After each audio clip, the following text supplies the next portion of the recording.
y'all there telling us what it's all about? Because it's time to tell us what it's all about. Great morning. Great morning. What up, though? Question of the day, not question of the day. Can you guys tell when Ambush is, like, can you hear in his voice when he's looking over his glasses like I can? Damn. Wow.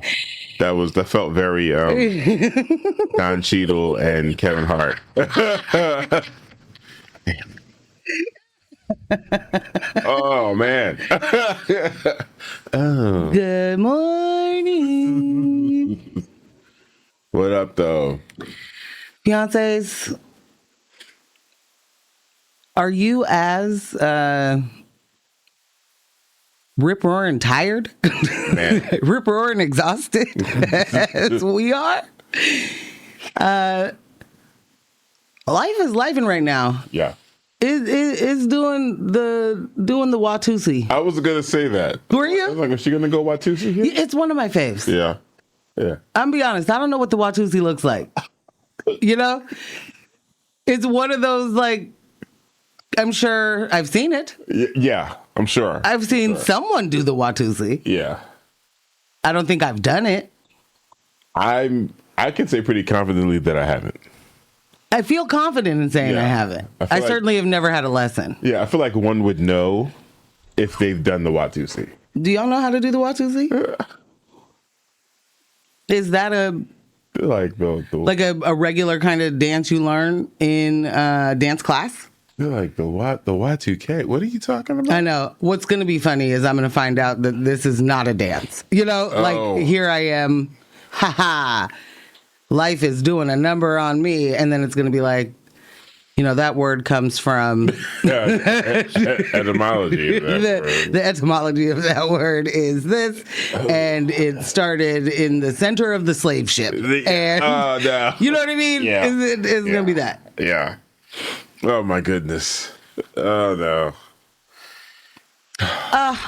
Good morning, Michelle. Michelle said, tell me what it's all about in this lovely post-racism, post-sexism society we are so clearly living in. I love Welcome. it. I love it, Michelle.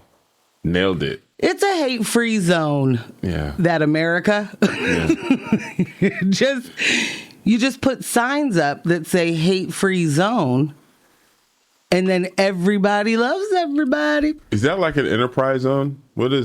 What's an enterprise zone? Isn't that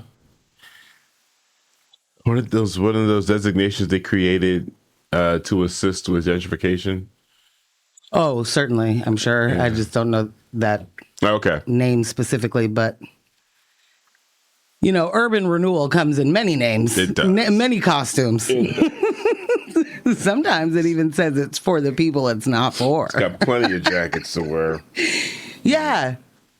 Custom Louis Vuitton jackets or something, if you will. I don't know. Well, I'll tell you what we're talking about. I'll tell you what it's all about today. What it's all about is data centers in Hillsboro trying to do one of those takeovers and the politicians that pave their way. And if y'all missed it,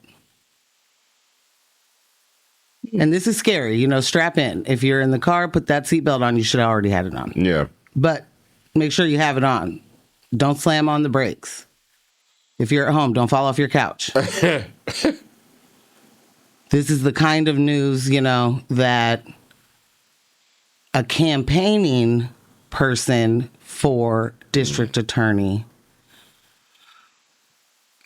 would be using against a sitting district attorney. I think we may have seen something like it.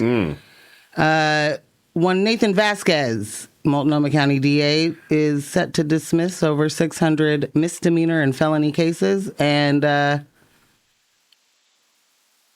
we'll go over why. We'll go over why we already knew that.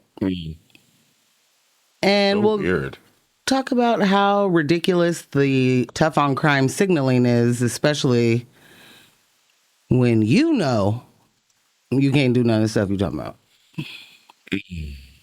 The DA, the mayor, what's the difference? Oh, a lot, but in ineffectualness. How do you say this? Yeah, I think ineffectualness. I think that's it. 10s across the board for both of them. They're doing a fantastic job at being ineffectual. Oh yeah. And to me, most of that is keeping the residents of the cities that they claim and the counties they claim to serve safe. And neither one of them seem interested in that or housed, I was different, I guess. What made me even draw the comparison was that very last line when you were like, campaigning on things that we knew isn't going to work out. You said Renee Gonzalez? Okay. That's not what you said? Maybe. Oh, boy. Because I very much remember him also campaigning on things to be mayor that you could not do. I remember him campaigning on things to be on city council that you could not do, that you wouldn't be responsible for. And people were like, get that businessman in there, Get that social justice warrior out of there. That whole mentality. Get the woke mentality out of here. That's what I remember. Yeah. That's the way I can recall it. I'm just happy that power grab didn't work. Yeah. Yeah. That's what I'm happy about. Anywho. So that's what we got going on today. What's going on with you guys' personal business? Anybody watch the State of the Union? Yeah. Anybody out there doing the tortures to themselves? I didn't. Surprise. I did not. Did you have it in your headphones while you were working? I don't know. Well, oh, wait. Okay. Put a pin in State of the Union real quick. Mm-hmm. Because I'm noticing something, and I don't know how it's happening. Mm-hmm. But do you remember in the beginning of Trump running the first time? Mm-hmm. And there were a lot of people that were like, my parents are just like all of a sudden stuck watching Fox News. They're watching Fox News all the time. Do you? Yeah, I kind of remember that. My parents never really watched that. Yeah. And because it became like his TV show, his TV network. So it was Trump, Fox News. Yeah. So my parents have, like a Fire Stick, and they don't really know how to use it. We can navigate sometimes. We can get to some channels. We can sometimes get to exactly where they wanted to go on their own. Not often. They also don't necessarily, my dad doesn't necessarily want help. He's like, hey, man, I got it. I got it. Dude, I know how to work. I know how to use that. I know exactly how to use a clicker. Get out of my face. This probably needs new batteries, so. Anyway. No. Inside joke for later. Why would you say that? Okay. Dementia is funny sometimes. How Can says racism isn't funny, but sometimes it is? Yeah. Clearly dementia is not funny, but sometimes it is rip-roaring hilarious. The kids say the darndest things. Yeah. Anyway. So my dad is often going to, KGW has a app, a channel or whatever. I guess I should have realized they would, but never crossed my mind that they did. And it's like KGW Plus or 8 Plus or something like that, right? And that is the news he watches in the morning. Now, they don't live in Portland, mm-hmm. But I guess that you get some Vancouver things in mm-hmm. our local news, the metro area and whatnot. This entire week, so today is for 4 days, Sunday through yesterday, mm-hmm. he has started watching KGW, and I'm hearing local news, and all of a sudden I'm doing something in there, and I hear things that don't really make a lot of sense. Oh, God. And then I hear him sort of talking back to the TV, well, that's not true. And I noticed, how'd we get on Fox? You're on Fox? So he starts his mornings with KGW and then goes to Fox? He says he doesn't do anything, but he doesn't know if he does anything. You're right. Right? If you ask him, he says he didn't touch the remote. And then once he realizes what's happening, he's like, get this out of here. But for me, it's the smooth transition. It's literally like I'm hearing a commercial and then it's like Kaylee McEnany or something. You know what I mean? It's like, wait. Did that person just say the Epstein files with Trump don't matter at all? Dad, what are you watching? Wait, why is this Fox News? He's like, I don't know. And it's like, yeah, it's different. Like it was like back in the day and you're watching live television and you just click, channel up or channel down and you just end up on the next whatever. That's interesting. It's not that easy. No. But it is if you're if you're in certain apps is what I'm noticing with them. I think that I am the one who uses the Fire Stick pretty limitedly.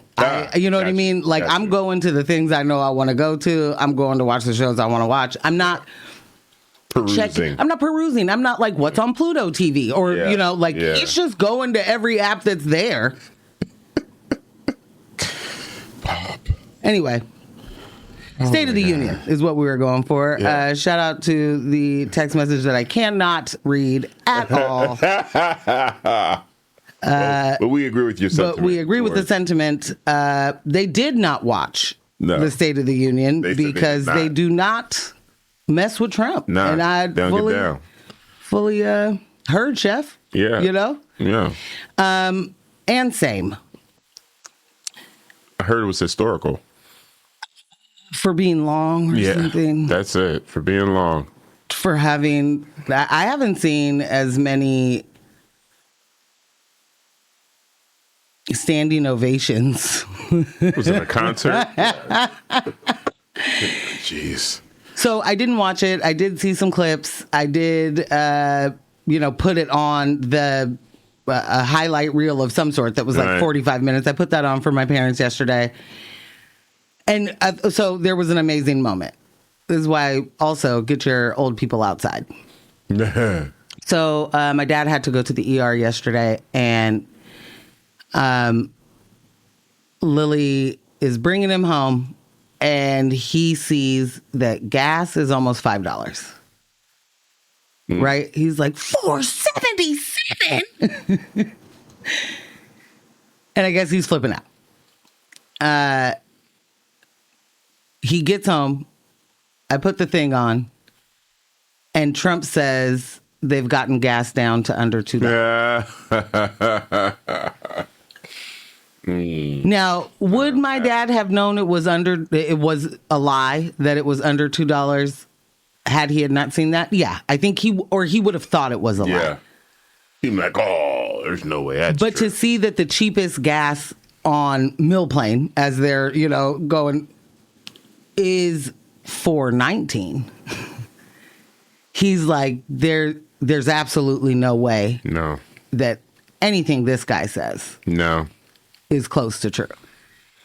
It's those kind of examples, I think, that really stick with certain brains. Yeah. Like, hey, if you lie to me about the price of gas, then what else? I can see that outside. Yeah.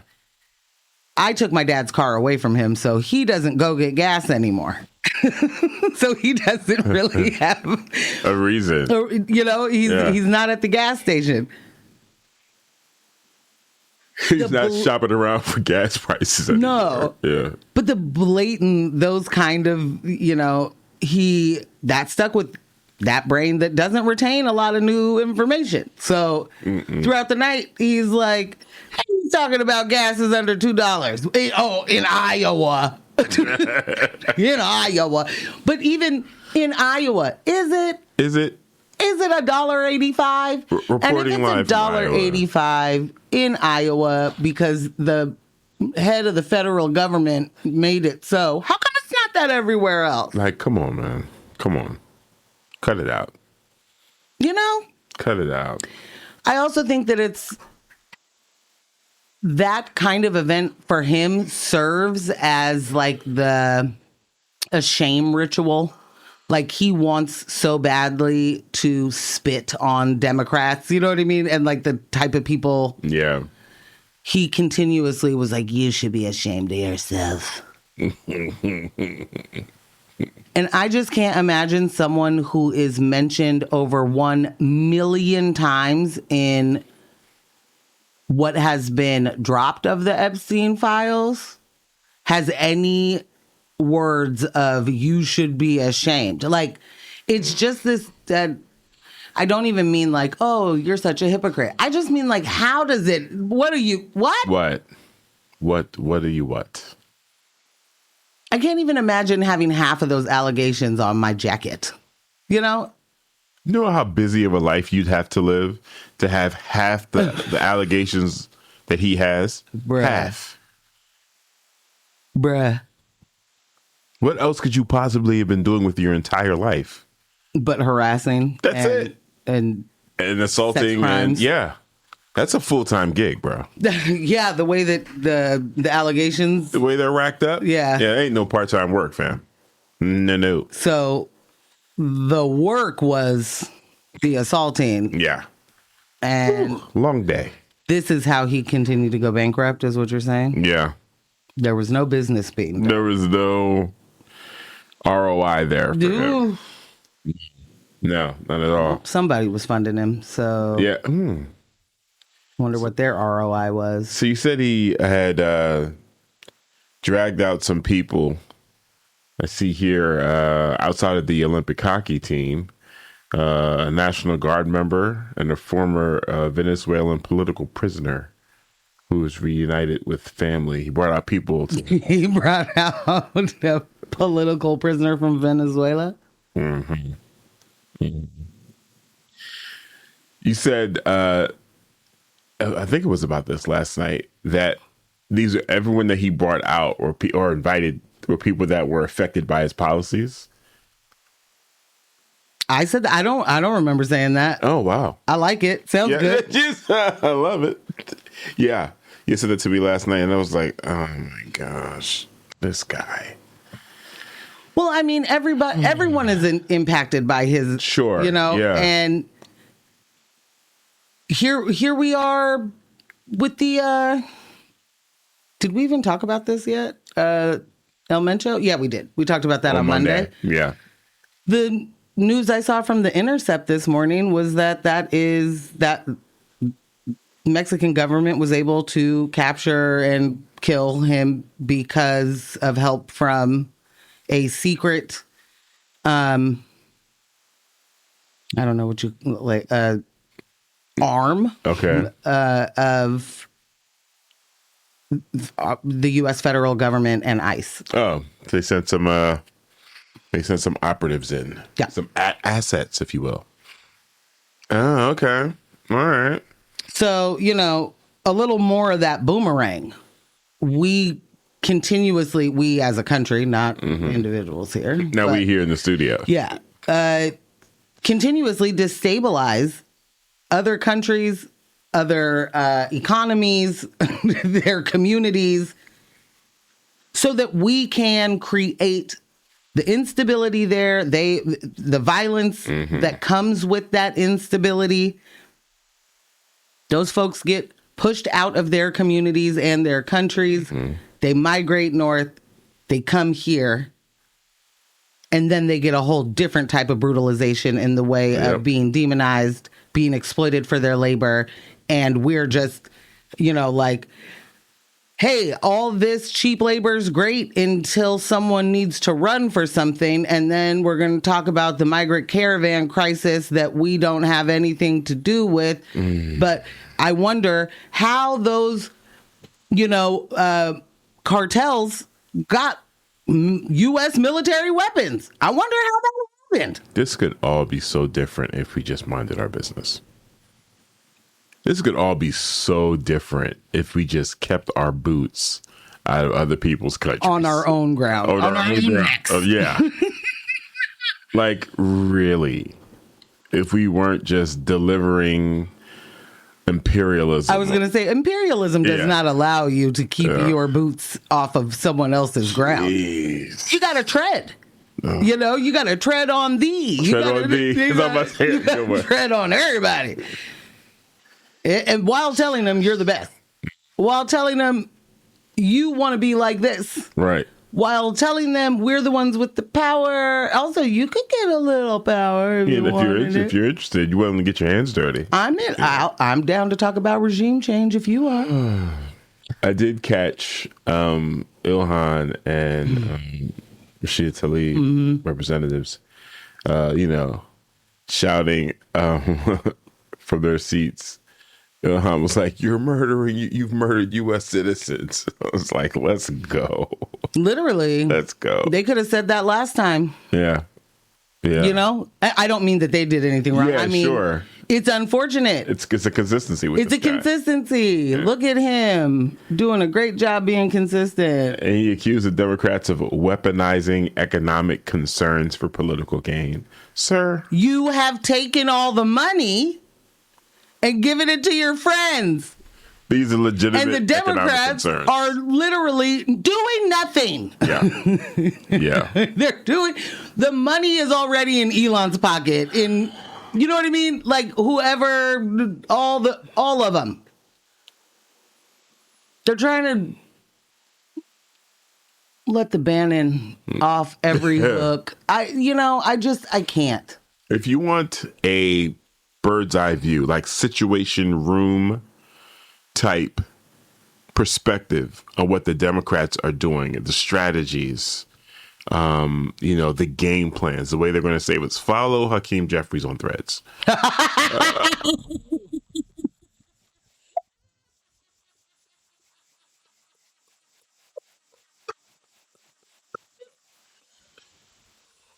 I'm sorry, that was so loud. Someone is definitely going to text in and be like, Morgan cackle was too loud today. I did not see that coming. I was waiting to see where you were going, and I also wanted to add something, and no, I don't. Follow Hakeem Jeffries. You know what? Nah, I'm leaving. I'm out of here. That man's account is the epitome of rage bait. It's the epitome. It's just Hakeem, will you please be quiet? Who's running the account? Yeah. You gotta, my man. It's to that point now. People are like, hey, whoever is running this account, please tell Hakeem. Like this is what people. This is how they're responding. It's like, we got to do something. And then, resign. We got to do. Listen. There's a lot of we going on here, sir. I remember being pretty upset when Elizabeth Warren gave us the tweet of the lifetime of being like, are you guys seeing this? It was like, lady? We are up to our ears in it. So, yeah. Lady, you're a senator. Oh, my God. I don't understand what they think is happening there. Like, we got to do something about this. Who is we? Please. You got to let me know what you plan to do. Right. Because you keep doing nothing and then saying we need to do something. Are you not a part of the we? You know what? The response, we should start hitting them back. Like, well, what did we do last time? You're right. We got to do something. But what did we do last time? Let's take it back. Let's pick up where we left off. Oh, you were never doing anything. Cool. Before requesting that we do something, again, how about thee get started? I promise I'll jump in once you guys get started. I just want to know what an elected official that is currently in, their seat, their position of power is saying. Anybody else seeing the same thing I'm seeing? How different is it from what the Republicans are doing? No. You know what I'm saying? In the way that we just, these Dems are in the way. We can't get anything done. Lies. What? Fabrications. So what you mean to tell me is plenty done. Right. What you mean to tell me is you want me to believe that you can't get anything done, and then the Dems over here want me to believe you too can't get anything done without my $5. What is? Well, they can't. I mean, you know, you got to get big money out of elections somehow. What that's going to be $5 at a time. Siphon it out. What is a constituent to do? Michelle said, and you know what, real quick, I just want to say, this is why I am so thankful for the community that we have, because I didn't see this part. So here I am, not even mentioning it. Michelle said, the bar is in hell, but the Dem counter programming to the State of the Union was actually kind of good. Platforming people whose loved ones were kidnapped, Epstein survivors, etc. But Hakeem Jeffries was not present since he was executing his strategy of being in there gray rocking or something. Or something. Well, you know, you can't be everywhere at once, Michelle. Okay? Yeah. What do you expect from him? Cut the guy some slack. Cut the guy some slack. He's in charge? Yeah. Question mark? And so, who'd he send to do it? Did he send someone good? Oh, Lord. If what we have to look forward to, and I'm not joking when I say this, is the leadership of Hakeem Jeffries or Senator Cory Booker. Oh, God. We're in deep doo-doo. Fried and fertilized, you know? Just like, go ahead and forget it all. And if we're still looking at those kinds of politicians as people that are going to do anything other than kowtow to whoever lobbyists, whatever corporations, whatever someone else's agenda, like,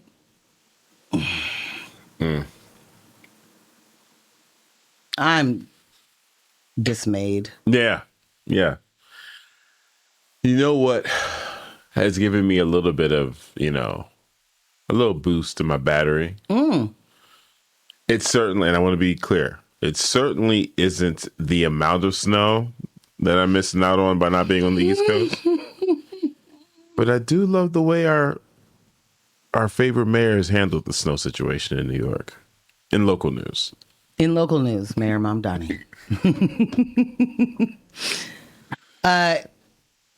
Not only do I like the way that he's handling that, I'll just say, the emergency snow shoveling program saw a dramatic spike in enrollment after President Donald Trump highlighted it during his State of the Union address. Mayor Zohran Mamdani said Wednesday, according to the mayor, 1,400 New Yorkers signed up for the program on Tuesday alone, more than doubling its size.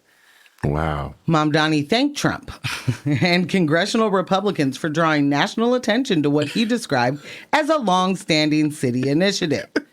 Quote, I didn't expect this much attention nationwide on our emergency snow shoveler program, Mamdani said, noting the effort has existed for years as part of the city's storm response strategy. Wow. He added that the heightened visibility helped inform residents about how they can participate, resulting in more than 1,000 enrollments in a single day. Quote, that in and of itself doubles the size of the snow shoveling program that we first found when coming into the office, he said. Wow. During his address, Trump referenced the city's requirement that temporary snow shovelers provide two forms of identification, comparing it to support his voter ID laws in national elections. Mamdani has said the identification requirement is mandated by federal law. It is not his own law. While Trump called the mayor a nice guy with bad policy. He loves him so much. He can't help himself. Yeah, he's gushing. Literally gushing. Yeah. Such a great guy. Bad ideas. Bad ideas. The mayor suggested the unexpected publicity ultimately strengthened the city's emergency response roster. You guys, $30 an hour to go shovel snow. $45 an hour in overtime. That's the rate. Didn't it say that the Like the streets were clear in a day. Like so many people signed up. So clear. So quick. People were like, there is money right outside my door? Yeah, I'm going to go do that. Yeah. Yeah. You listen to X-Ray FM at KXRY Portland at 91.1 and 107.1 FM, and in the Halem, Wheeler, Manzanita, and Rockaway Beach at 91.7 FM, streaming online everywhere at xray.fm. Yeah, that's... Mans put the word out. He did publicity. Well, if Trump knows anything, it's PR. That's you know? Oh. I can't tell who this is, but this... is Phil? Oh, good morning, Phil. Phil said feels like it's time for a successful insurrection. JK. Obviously a joke, obviously. And then said, forget about Hakeem. Did y'all listen to the new Baby Keem yet? And Phil? Phil. Casino, baby!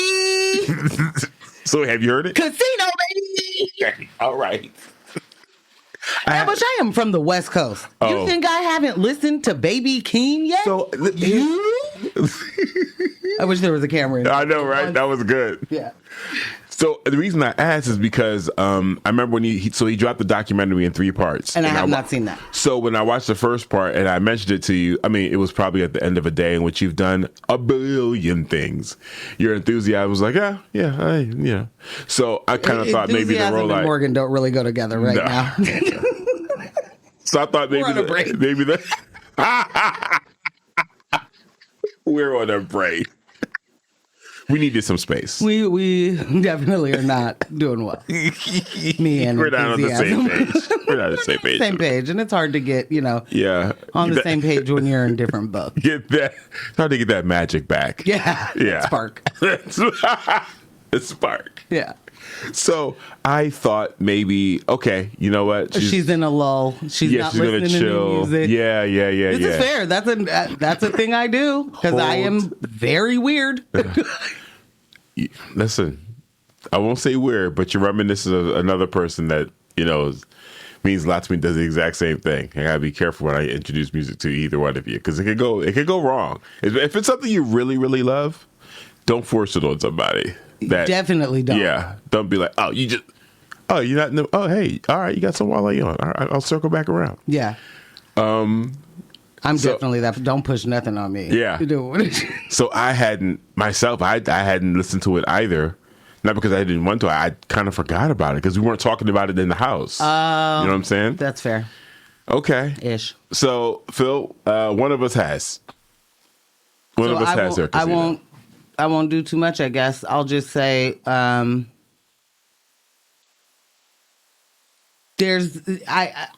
do have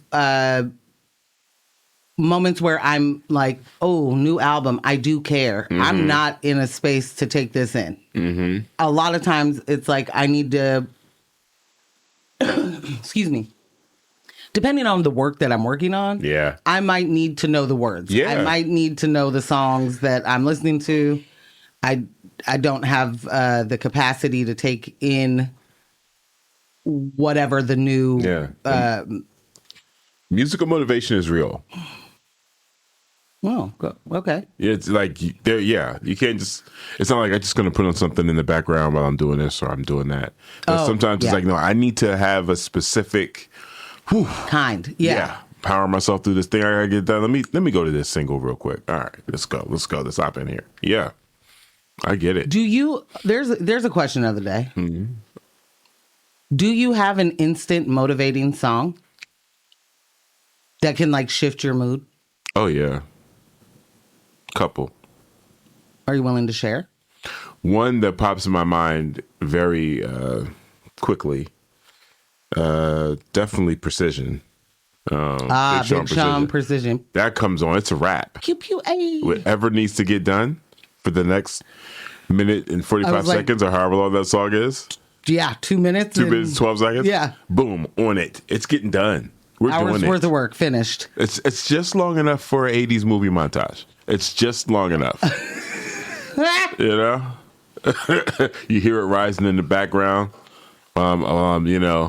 Under the car or something, and you hear that beat rising, and it's like, hey, what are you doing? And I roll out from under the car, and I'm like, Pew, pew, hey. What we got to get done. And then bam, back up. And then the beat rises. Yeah. That's already a good 20 seconds of the song gone. Yeah. And then, after that, it's go time. Montage. Love it. You know? Yeah. I love a good montage. Yeah. Okay, so Precision by Big Sean. Yeah. And you said you had a couple. Do you want to give one more? Definitely. It's Tuxedo. Do It. Ah. Is that the one with the music video with the dancers? All of their music videos are videos of dancers. Or he's the valet and he goes to the dance audition. Oh, I think so. Yeah. Come on, man. Yeah. I love that guy. Let's go. In that video. Yeah. I love that joint. Yeah. Well, you didn't ask, but I'm going to tell you. I'm very interested, by the way. When I'm having a rough one over in Jonestown, and I need to, we got to focus. We got to lock in. Euphoria. Twice. Wow.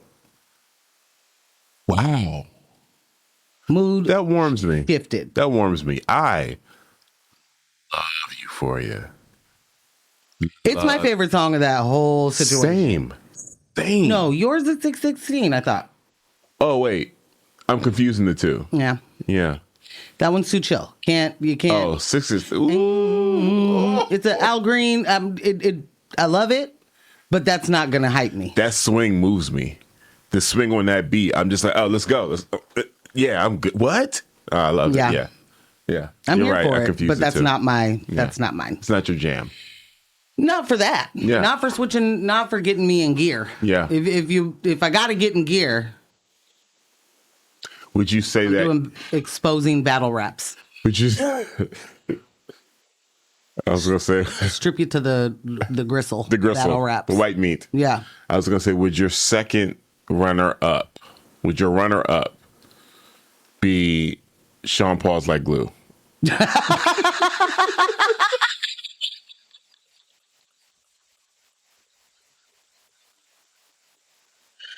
Would that be, That's Lily's. Okay. Yeah. All right. I think that's definitely Lily's. Okay. Sean Paul. We'll do it. I'll do some. Another one for me though is Meg Thee Stallion, Hiss, which is another gristle banger battle song. Okay.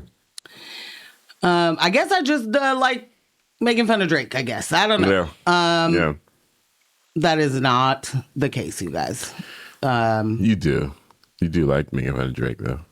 Well, do I? Oh, we have a ball on it. Okay. Yeah, we have to. There's too much on the record for us not to be a question. Okay, that's fair. That's fair.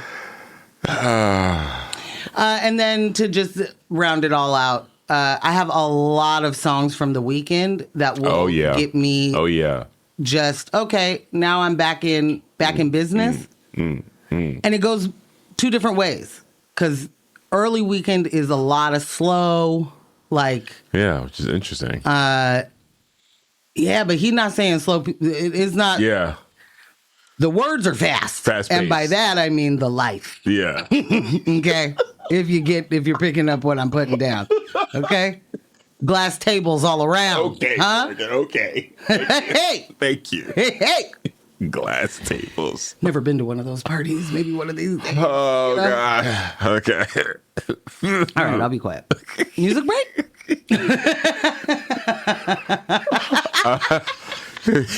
Yeah, sure. I was going to say, what's that Black Hippie song? Vice City. Vice City. That's another one. That is another one. Vice City. On Lupe's album, Posse Cut. Oh, Choppa. There's so many. You know what I've been listening to? I'm trying to remember. What's that? It's an Outkast song, and it's Gangsta-ish is the name of the song. Okay. Do you really want to know about some gangsta? Gangsta-ish, yeah. Yeah. Yeah. That one's been good because that Three Stacks verse is insane. I haven't heard it in so long. I need to revisit. It's insane. Yeah. Just give yourself the fun. But like Choppa, there's a couple of verses I could if it were I had my druthers, as my mother says. Okay. No, I'm taking those off. Oh. I'm taking them off. There's verses you would take off a Choppa? Yeah. Okay. All right, we'll talk about that off the air. Okay. I'm curious. And I'm like, but they just don't. They're just like, hey, man, do you know what we're talking about here? Did you show up? Did you show up for the right thing? Give us a little more energy. Where's your enthusiasm? Gotcha. You can't be on a break with enthusiasm when you're on a Lupe Fiasco posse cut. You are executive producer, and I love it. Speaking of choppers, I do love that title. There is Somebody that. Give me one. There is that, situation that city council. We could do that. We can come back to that after the music break. Yeah. Yeah. I think that. Guns R Us? What'd you say? I didn't, but I wish I did. Phil said, I love Euphoria too. My instant motivation song is the intro to Common B. And you know what? Oh, I hear you. Oh, yeah. No, that's a fresh cup of coffee in the morning. Yeah, I feel Get your life started on the right track type vibes. Yeah. I was listening to Black John Legend the other day. And, what happened? You said Black John Legend, and I heard Black Jack Johnson. And then it was like, wait a minute. She said, like, ears, bring it in. She said Black John Legend. Oh, Lord. John Legend, but the black one. Yeah. Got you. Okay. Go ahead. Continue. Oh, that just, that first album was just so good. That's all. Yeah. He was on a Stevie tribute that I played for my parents, and I was like, man, I haven't listened to Get Lifted in a long time. Stereo, is that on Get Lifted? No. What's that on? The second album? Second or third, yeah. Wow. Second. Stereo was a banger. I'm trying to remember because I worked at the S-Bucks at the time that album came out. Mm-hmm. And boy, is that all we listened to. I was about to lie on you so bad. And you were like, I used to work at I was going to say Tower Records. Oh, man. I wish. Yeah. But not Tower. Like, yeah. I wanted very badly to work at Music Millennium. Yeah. That's where I wanted to work. I actually wanted to work at Galore. That is how old I am. If anybody else here is like, oh, my God, I remember Galore. Yes, we are best friends. Yeah. I wanted to work there, but I knew that I wouldn't be able to handle the, it was too popping. Okay. It was too popping. Too much music conversations over. Just too much. What work will I get done? Yeah. But at Music Millennium, I could get work done. I watch Versatile do it all the time. Man. Shout out to Versatile. Shout out to Versatile. Consistent shouts to Versatile. All Always. right. Okay. Let's hop into the music break. Do it. And we'll come back out. Euphoria. Give you guys some news. Dang, I should have looked for a clean version. No, you shouldn't. It's worthless. Don't do that. Oh, okay. All right. Go catch her on the other side of the music break. It's never worthless, but... Welcome back to News My Fiancé with Morgan Jones and DJ Ambush right here on X-Ray FM. Join the conversation. Shoot us a text at 971-220-5979. Again, that is 971-220-5979. Little known fact. Jamiroquai, that last song I just played, I don't know why it slipped in my mind. I was there for the studio session. That was me. And, Morgan, I don't think our listeners could hear the gems I'm about to give them, the inside. I was there. Yeah. I was there for the studio session. It was a long day. You guys. It was, these drums don't sound quite right. Ambush, get back in there, give it another run. Again, I'm very happy with how things turned out, though. You played the drums on that song, is what you just told us? On Jamiroquai's All Right? Yeah. Yes. Did I play them on the steering wheel of my car, possibly? After the song was produced. AJ, are you here? Can you come get him?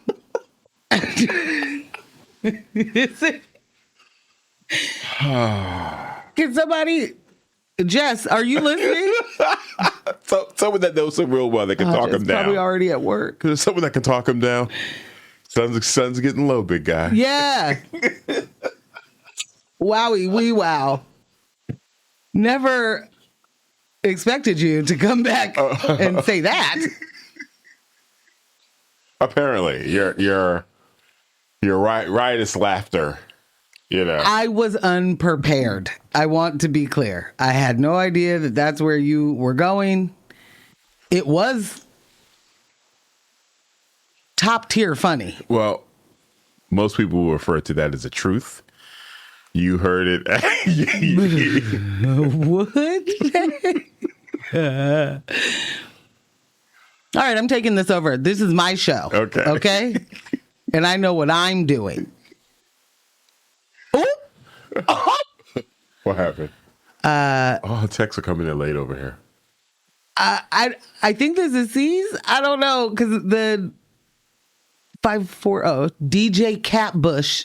New DJ name unlocked. It's happening. DJ Catbush. Because you be capping. My man said, I don't know why it's escaping me. I was in the studio session. How was I not supposed to...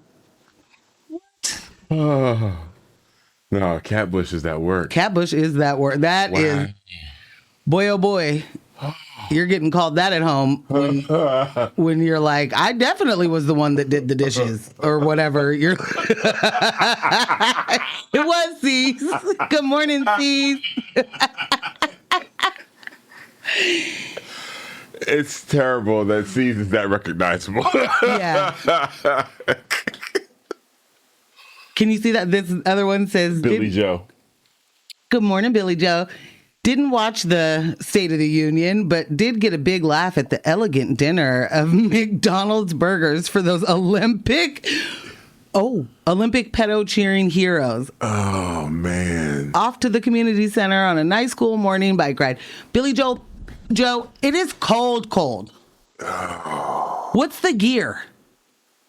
How are you staying warm? I know your body's moving, and that helps. Yeah, sure. What's the gear? I want to know, there were a few people that I worked with that rode their bikes from far places when I was at the opera. Mm. And, they were get to work super early, take a shower, change your clothes. No one knows that you just rode your bike for an hour or whatever. Which I can't imagine doing in any morning because I don't know how to wake up and just have my brain work. Man, the sweat from that too, because I sweat real heavy. The sweat from riding a bike in the morning and then having to go into work, I could not imagine. I could not. But if you got to get to work and take a shower and get dressed, would you be? I think that would be awesome. I feel like fully refreshed and ready to jump into the day. Yeah, I feel like that would work for you. And that is not something that would work for me. Yeah, I felt that level of refreshment, like coming out of yoga. The one studio I was at that had showers. Okay. And I was reluctant at first, like, I don't using public showers. That place is really clean. And anyway, so this was like, at this point, we're in this middle of the summer. I'm doing hot yoga. They come out of there. And I was like, yeah, straight wilding, son. And I was like, you know what I mean? All right, I'll bring stuff for the shower next time. Let me bring some shower stuff. And when I got out and hit the streets, man, ready to go. What a feeling. Line up another montage song. And what a feeling might have been the one. Listen, I was on the montage wave with you. You're scoring, okay? Executive producing is a lot of work, Ambush. When you really want to get your vision out there, and bring others' visions to fruition. Yeah. Through your impeccable ability to see it through. Billy Joe. Billy Joe! Nice. I'm sorry for yelling in y'all ear. That is such an awesome picture. Yes. Thank you so much. Oh, man. Love you too, man. Okay. That's the gear. Okay. Now we know. I'm here for it. Now we know. Wow. Yeah. Good bike, too. I like the handles. Those are you got like 3 different ways you can hold those. Yeah. You know? Are you a competitive rider? That's what it looks like. That. Those are the handles of a serious business. Of a serious bike. Yeah. That's serious business. That's serious bike riding. That's serious business. Ain't no huffy. Tell you that. All right. I'm jumping right into this because this is local news here. Yeah. But for our national listeners, again, please, this matters to you too, because this is happening everywhere. And gives us the bigger picture that, you know, we really do need some more local Mamdanis. Yeah. You know? Yeah, we do. We need some city and state Mamdanis. We could all use a Mamdani these days. Listen. So the Hillsboro farmland data center saga is it is about more than just economic development. It is a land and power grab.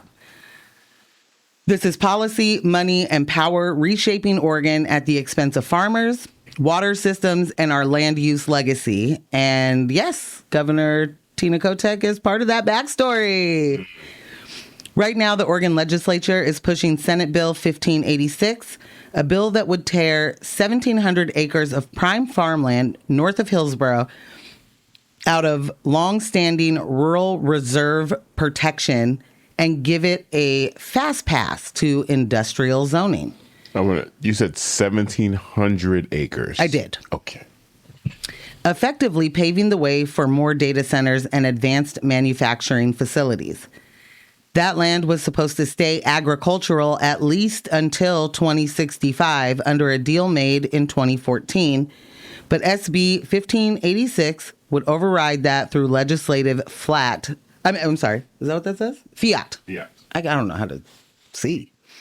I was like, legislative flat doesn't make sense. Also fiat, legislative fiat, also known as legislative flat. To be clear. That is the AKA. Yeah, that is the jargon, okay? that is the appropriate nomenclature. Thank you. Yeah. Instead of through Oregon's usual land use process. Data centers aren't benign corporate campuses. They eat up massive amounts of electricity and water, barely employ local people once they're built, and can cause communities and infrastructure stress that everyday families and small businesses ultimately pay for, especially through tax incentives and utility impacts. I know you're wondering where Tina fits in. This exact parcel of land was on her radar before it became SB 1586. In 2024, the legislature gave her temporary authority to expand urban growth boundaries. Authority she almost used to pull hundreds of acres into industrial designation near Hillsboro for a planned semiconductor research hub tied to federal funding. Sorry, y'all, I'm going to get this together. That designation would have circumvented normal land use protections too, and it was opposed by farmers and conservation groups then. After Oregon failed to land the federal research hub, Kotek quietly stepped back from that specific boundary expansion, but didn't close the door on future industrial development there. Cool. In other words, 1 year ago, she was ready to move the same farmland into industrial use for chip tech development. Once the federal deal fell through, the baton was passed right over to Senator Janine Solman of SB 1586, is now trying to do the same thing through legislation instead of executive authority.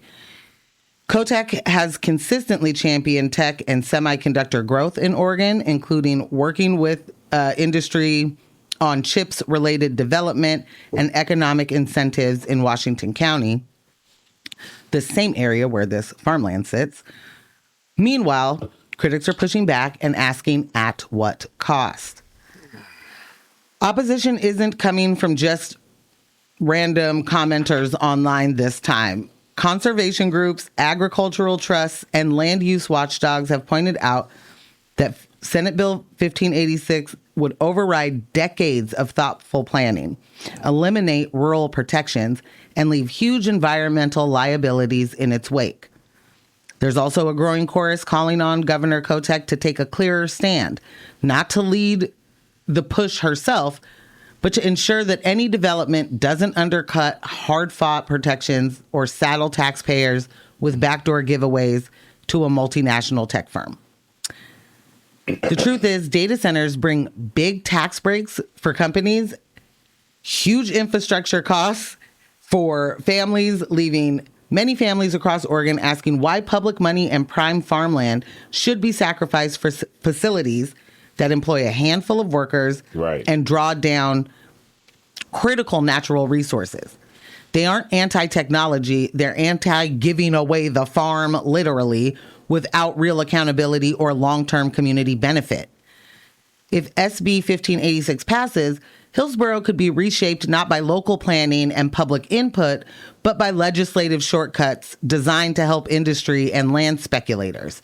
And while Kotek hasn't spearheaded this bill, her past actions and economic priorities show she's part of the same policy ecosystem that's elevating big tech interests over community and environmental stability.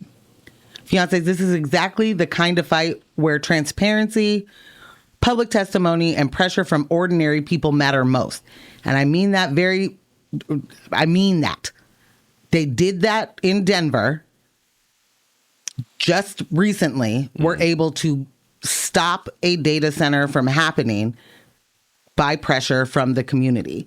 So if you care about farmland and water, school funding, fair economic policy, now is the time to raise your voice. If you are in that area, if you are in Washington County, if you are in North Plains or Hillsboro, Stop the Sprawl is part of, one of the slogans of not trying to create these massive resistance. Yeah. Resistance to the encroachment. Oh, thank you. That's much better. Boy. Yeah, because legislators and industry insiders are already speaking loudly for themselves, right? Like they're doing a whole lot. They're also, getting the politicians the right language to be able to lie to our faces. Yeah. Yeah. And lobbyists are great. They pull it together, man. They pull that stuff together. This is particularly, I don't know, upsetting is probably the wrong word because this is really par for the course, but there was a community meeting about this, and that Senator Janine Solomon did show up. And she said that this bill makes it so there are no standalone data centers. And you may be saying, well, what does that mean? What's a standalone data center? Yeah. Well, Ambush, you own Data Center 101, and I own Data Center 99. Mm-hmm. You can't just have yours there and then I have mine somewhere else. They got to be grouped together. Because they can't, it's not going to be a standalone, is the way that they're saying this. But if you put a qualifying facility next to, then there's unlimited, there's no limit to how many data centers there could be. It's no longer standalone. And what qualifies as a qualifying facility? Like any other type of something, any other type of business? It's sort of. It's not any other kind, but a qualifying business. Yeah. So maybe we have facility. A warehouse that does shipping or something next to the data center. Right. Then I could put more data centers because then it's on a standalone. Correct. Okay. Because with the idea, I think that she's saying, like, it's not like there can be a whole bunch of data centers that are owned by all the different things. It's not going to be Intel here and Google there and so here and blah, blah, blah. You know what I mean? It won't be a free-for-all. Oh, it'll just be consolidated? Is the idea for that supposed to be, if it's not a standalone data center, because there's one of these qualifying whatever structures next to it, that will offset, it will increase the amount of jobs because the footprint for data centers versus the amount of people they employ is like ridiculously high. I'm confused. I mean, obviously it's just a tactic for a workaround. And I guess that goes to my other point, which I was, holding while listening to you tell the story. I am never mad at wolves behaving like wolves. I am never mad at predators conducting themselves as such. We watch so much stuff, whether it's Dateline, whether it's A Perfect Union, whether it's Vice.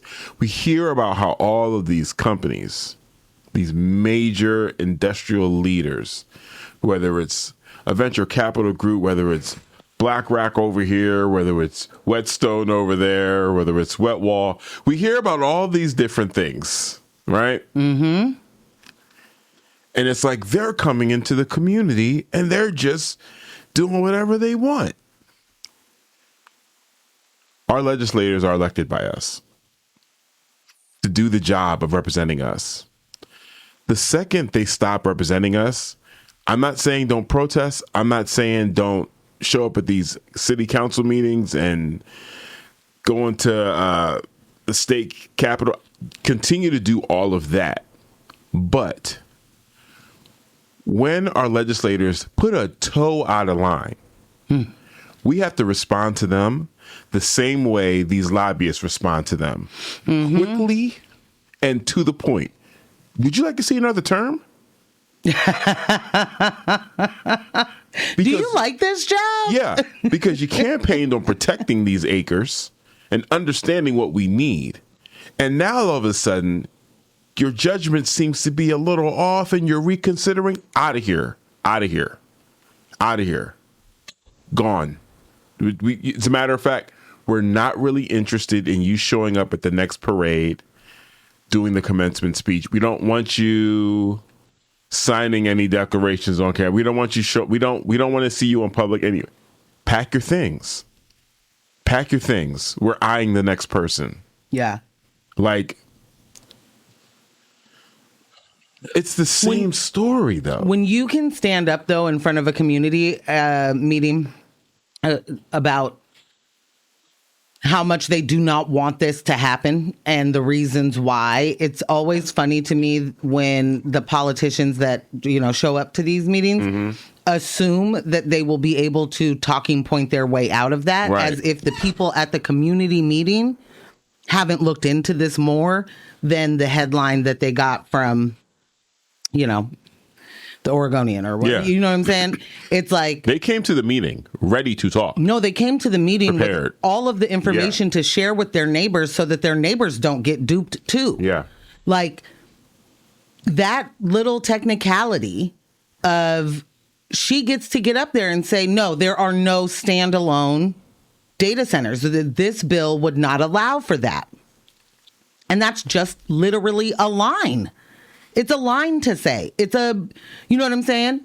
The bill technically bans standalone data centers unless they're attached to another facility. So they have not explained what that technically means what yet. Qualifies. But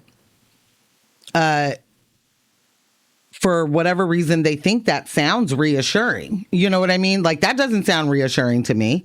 No, you can order one of those blow-up houses from Temu and put it Maybe. there. it could be anything. Because once you realize there's no limit on how many data centers, no cap on acreage that they use, and no percentage restriction on land use, all by just, slapping a tiny qualifying facility next door. And then suddenly most of that land can become data centers. Like, that's not just a loophole. That loophole is huge. Yeah. Yeah.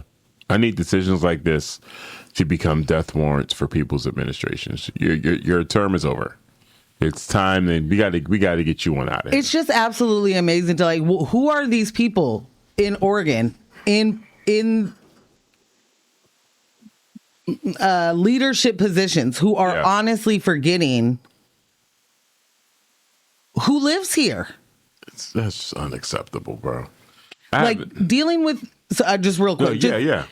It's totally fine. You're just, hey, y'all can deal with this increased pollution and noise and the utility costs, and we'll just ruin the soil in the Willamette Valley. And the farmers, you guys are getting priced out by speculation. That's tough. They don't have it hard enough. But if you don't know this, BlackRock pays quick. They'll wire the money to you. They'll also come and get you out of that area as soon as that money hits. Hillsboro also already hosts dozens of data centers. Hillsboro is data centers, Intel. Right. Come on. They're out there making chips. Cut it out. It's a lot of business malls, as I call them, right? Like, that's already what you got going on. The economic payoff has not materialized from what has already been promised. Yeah. And now you want folks to buy into the idea that more of what doesn't help will?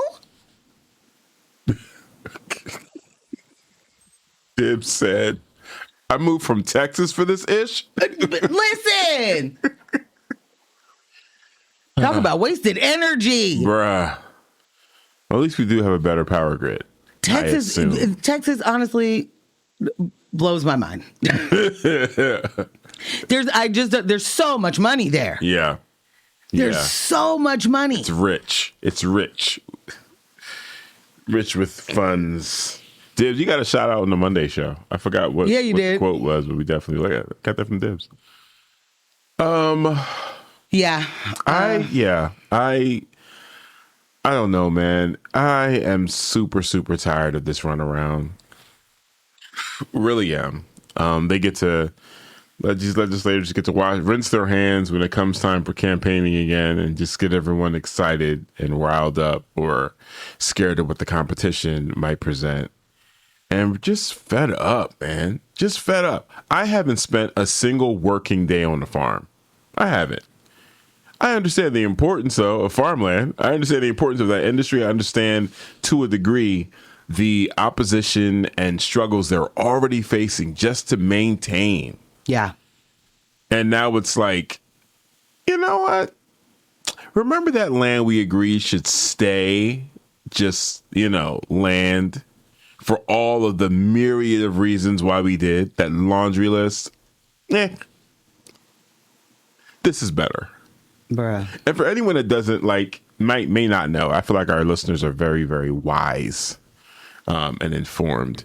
These data centers, they really, really are not bringing jobs. They aren't. They're a friend of ours. Is a contractor. 2 security guards. Right. Is a contractor that handles climate control and data centers. And there's the shift security guards, and then that's it. There's not like people walking up and down the aisles wearing white lab coats and glasses and talking to each other with clipboards. And, taking a look at which light is blinking. Yeah, no, that's not what's happening. That's not. These are quiet, cold places, echoing for your footsteps, echoing for yards. Like there's no one in these places unless there's something going wrong and someone, doing some upkeep. Like this is not bringing jobs. It under no circumstances they're bringing jobs. No more than a convenience store. I mean, you got to understand that when they're talking about even, expanding parts of Intel, and they're like, this is going to bring a bunch of jobs. I want y'all to know. Yeah. Them jobs came from California. Yeah. A lot of people from not here got those jobs. Yeah. And this isn't even me being mad at any of those folks that got the jobs. The point is the people in power lie directly to us, tell us we're going to get jobs, and not even a thought. Literally, it isn't even a thought. No, not even. It isn't even a thought. That is not their point. They do not care about employing local folks. They do not care about having a booming local economy. Their local economy is global. Period. Get with it. Yeah. It ain't here. What do you want to do? You want to jump right into Potham? Or did you want to take a music break? I keep forgetting. I got to get that logo and stuff, that branding stuff designed. I did want to make sure we got the city councilor story in. It was in the I say go for it. Yeah. Yeah. Okay, you guys. You may not have heard, but Portland City Councilor Loretta Smith has withdrawn a proposal that would have permitted councilors to open carry firearms while conducting city business. Following swift backlash from colleagues and community members, Smith drafted the plan after protesters disrupted a Wednesday evening city council meeting, telling OPB the incident made her feel unsafe. Under current law, individuals with a valid license may carry a concealed firearm in most public buildings, but open carry is prohibited inside City Hall. Smith had argued that allowing councilors to open carry weapons would serve as a deterrent. It's a defense mechanism, she told OPB. If people know that you're a serious person and you're going to protect yourself, they're not going to be as quick to mess with you. I'm going to bite my tongue. Off. Like all the way through. Like this hurts. Yeah. Trying to be quiet while you read Bite this. it clean off. I'm going to flip the table. Yeah. I'm going to bite the microphone. Okay. I don't know what that sounds like. Yeah. I'll try not to do it. The proposal, I'm so mad right now. Yeah. The proposal, however, was quickly criticized by fellow councilors and protesters who raised concerns about increasing the presence of firearms in government spaces. We should have fewer guns at government buildings, not more, Councilor Samir Kanal wrote in a social media post. Councilor Mitch Green described the idea as ridiculous. According to Smith's office, she formally rescinded the proposal Friday in a statement. Smith said she denounces violence and emphasized that firearms are not the first solution to conflicts, adding that she now intends to focus on strengthening safety protocols at City Hall. I saw some footage of the protesters in this particular situation. Ms. Smith, Councilor Smith, was holding her phone to capture the protester that got real close to her. Yeah. Who also had a security guard. There you go. Holding. There you go. The protester that was close to her with the piece of paper. Yeah. There were multiple security guards there handling the situation. So do we not need security guards? We need security guns. Was she about to come out and put the gun on the dais and be like, what's up with it, y'all? This is what I'm saying. What do you mean I need to open carry? Is it on your pantsuit? Like you've clipped it to your suit jacket? What are we doing? What are we doing? Who's this for? Protect you from what exactly? People with pieces of paper? People with opinions, opposing opinions? Loud people with pieces of paper do not need to be met with guns. And I think that there is a understanding of that when it comes to protests elsewhere for things. Right. You don't want the person too close to you, then the protocol for security is you ain't supposed to be able to get that close to, you know what I'm saying? You don't need a gun. You don't need a weapon. These are loud people with pieces of paper.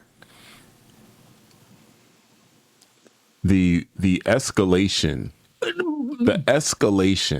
that causes. So now let's say that were to pass, right? Let's say it went all the way. Dibs killed that. No. I'm sorry, please continue. Let's say that would have moved forward, right? So now how many counselors are open carrying firearms because they can, right? Maybe they didn't feel the need to before, but now it's like, well, why not? Yeah, we can do it. Sure. Cool. Outside of that being an intimidation tactic for people that just want to voice their concern, then what is the public, like, the ratcheting up just happens on both sides. I want to know what you're going to do with that gun that you have there now that you can open carry. Are you going to shoot a protester for being annoying? Like, what is the gun supposed to do? What do you mean we need to be able to have them, but also they aren't the first line of defense? Have y'all seen The Other Guys? If you haven't seen The Other Guys, please watch it this weekend. Please. Treat yourself. And please. It's one of the best movies ever created. There's a lot of laughs to be had. Too many in that movie. But one of them is when Will Ferrell's character gets his gun taken away. And the captain gives him a wooden gun that they use for, like, ceremony, I think he said. Yeah. What is his name? Batman. What is his name? Michael Keaton. Thank you. Man, I was having trouble there. Yeah. Anyway, I guess you could have a wooden paperweight that looks like a gun. That would also be weird. Yeah. That was such a reactionary response that it's hard for me to actually understand it coming from that particular person. Yeah. No, for real. For real. That was so reactionary, such a from such a privileged, weird, like, do you know, like, how dare you be near me type energy. You are serving the people. You begged us to let you serve us. And now you want to serve us? You paid to get this job. And by that, I mean every single person who campaigns is paying while they interview for the job that they want. You did that all to then tell us you so scared of the people you begged to serve that you need to be able to bring a gun to work? But not just bring the gun to work, you also need to show everybody that you got the gun at work? Bro, be for real. Get real serious. Yeah. Yeah. That's absolutely, actually insane. Yeah. Yeah. And I mean that, like, that's not a even marketplace of ideas kind of idea, fam. That's off. That's wild work. It's off the rocker completely. That's wild work. Associate of ours said that in some public forum online, I'm not sure if it's a Facebook post or maybe a news story, but in the comments was all these Second Amendment gun rights people like, imagine who starts to agree with you. Right. Imagine, as the black woman that you are, some of those same people can't wait to open carry the gun to shoot you. Yeah. Period. And here you are. Maybe we should do guns at work day? Like, that's not reasonable. Not even close. That's not a reasonable response to people begging you to do more. You were not about to get hurt. You were not about, you know what I'm saying? Like, that wasn't a threatening thing. That person was trying to put a piece of paper in y'all face. Right. Because the words aren't clicking for you. Read it then, maybe. And if you really honestly had time to pull that phone out and sat there, I didn't see her push back from the thing. I didn't see her make any more space between them. She pulled her phone out and recorded. This is not the leadership I'm looking for. Y'all need to be able to engage with the people that are challenging you on the decisions that you make. It's part of the job. Like, it's such wild work. It's hard for me to be able to articulate how disappointed I am that that's something you even jumped out the window to say we should do and had to, like, real quick retract. It's scary decision making from leadership. Yeah. It's scary decision making. And we want to be clear. Reckless. This is not to underscore the safety challenges any of our city councilors might have. You know what I'm saying? And not just at the building, at their homes, out in public. It's absolutely real. It's absolutely real. That is the political climate that we're in. We understand that. However, just like it would be completely ridiculous for teachers to walk around with guns at their job. This type of escalation, that ain't it. That is not, that's playing into it. Idea is, like you said, this is an intimidation tactic. Yeah. This is something that is supposed to pump fear into other people. And is that what you are supposed to do as a city council member? That's how you want to be. That's how you want to be leading. That's how you lead through fear. That's what you want. Nah, you can keep that all the way. Dib said, "Firearms in government buildings. Don't Texas my Oregon." That's the one. Yeah, man. That is the one. There's our slogan. Don't Texas my Oregon. I mean, we stole Keep Portland Weird from Austin. Did we? I'm pretty sure that's how that went. It was Austin. Keep Austin Weird. Dang, son. We are Portland is the Austin, or Austin is the Portland of Texas. Wow. I didn't know that. Yeah, I'm pretty sure. I mean, Dibs might be able to, anyone could correct me if you know the answer. I'm not saying it can only be someone from Texas. But I think so. I think that's right. Yeah, I think it's, we took it from there in a, sister city kind of loving relationship. Of course. Totally reciprocal. We, have exchange student programs between Portland and Austin. No. Yeah, I it's hard for me to even think about going into the next story because I'm still so upset about. I mean, I want to be clear. I'm happy that Counselor Smith did, in fact, rescind that reckless ask.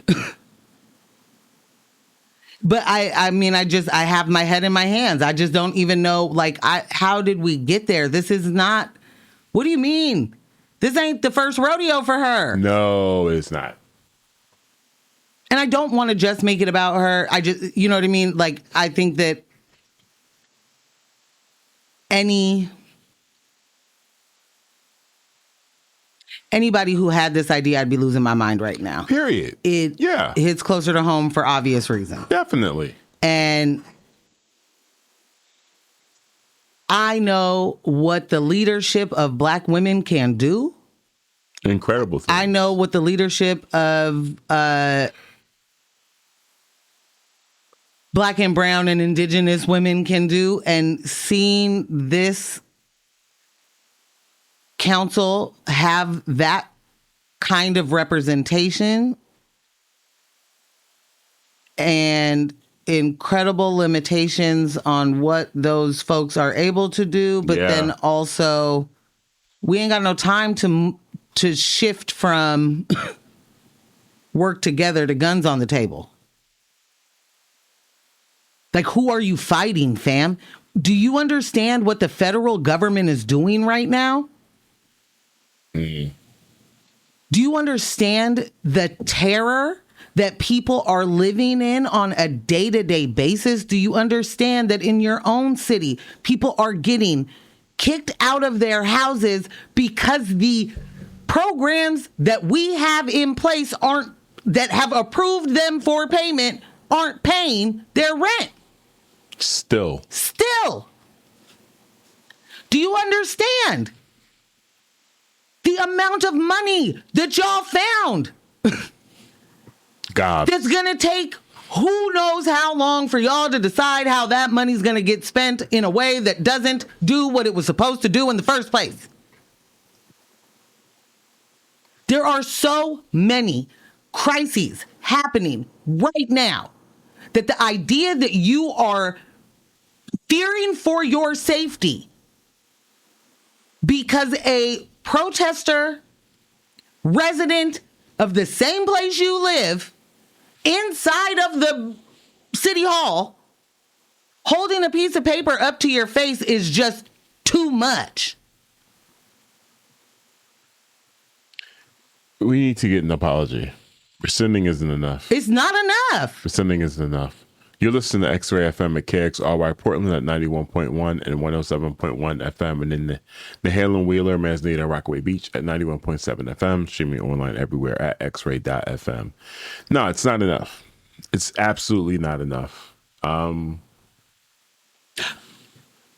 ahead. This is not related to that, but Dib said, yes, I'm right. It was encouraged by the dude in Austin too. So it's a sister city exchange. Did it in Austin. Okay. Yeah. Look at you. Y'all be knowing. Hey, I hail from the city of roses. You do. You know? You do. And I have nothing else. Yeah. There we go. Really, I love it here. And I want it to be what it has promised to be and what its potential is. That part. That's right. Go ahead. Like, snaps all around. This is such an incredible place. It is. And can be multiple communities of people doing, like-minded things. And I don't mean that we all have to agree on stuff, but we do have to agree on what community means and how we take care of each other. And there was a far better understanding of that previously. There's always going to be politicians that want to, quote, keep up with global or with the national standards of certain things. And they're going to want the data center. They're going to want the federal money to be able to, enrich their own friends. Right. There's always going to be that. But this is a place that kicked Walmart out. You know what I'm saying? Like, this is the place where small business actually was more important. I'm going to take the time to go to this store that's around the corner than sit in my house and order the thing online. I have a relationship. I have a relationship with these people. Community. Yeah. That mattered. And I'm not on some like super nostalgia. I'm just saying that can still happen. Yeah, absolutely. And that feeling, that connectedness with the people in your community is what actually makes your life better. It is taking care of each other in a way where, you can go to the Alberta Co-op and say, I don't know I don't mean the actual one, but I mean, I have $10. This is $11. I get paid tomorrow. Can I bring you $1? Like, it's those kind of things and we're just not, we're so far removed from that. And it honestly, it's the kind of thing that breaks my heart. It's not just like, I want it to be better here. It's supposed to be. Yeah. The potential is infinite. And when there are people from outside who have lived other places that understand, they come here and they understand how great, and they see that potential. Don't Texas my organ. It me. Thank you guys so much. That was another News of My Fiancé brought to you by Morgan Jones and DJ Ambush and our illustrious podcast editor, Kyle G. Residual Audio. Kyle will make sure all the texts are in the description. The playlist is updated. So you know the deal. Don't let the individuals distract you from the systems. Poverty is a policy choice. People over profits. Power to the people. None of us are free until we are all free. Thank you so much. We love you all. We love you all. And we will catch you guys Monday night, 6:30 on the YouTubes. We love you, P-Town, forever and ever. Bye.